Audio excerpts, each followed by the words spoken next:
Neema ya Mungu ina uwezo wa kuwatofautisha wale wa Mungu na wale ambao sio wa Mungu. Ndio maana Misri ilikuwa mapigo yote yale yote 10 yalikuwa hayawapati wana wa Israeli. Ndani ya nchi moja matukio yanatofautiana. Wakati huko wana giza hawana nuru. Watu kumajao ni damu hawa wanapata maji.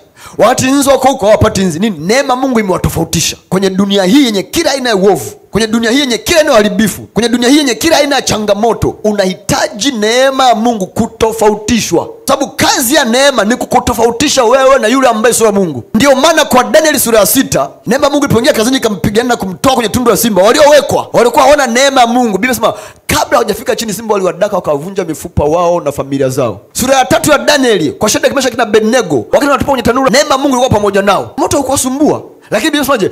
Wale walioshika kuwatupa, moto uliwalamba, maki uliwaua. Inakuaje wewe unayenitupa mimi uuawe, alafu mimi naye tupo ndani ya moto nisife? Neema ya Mungu imekutofautisha.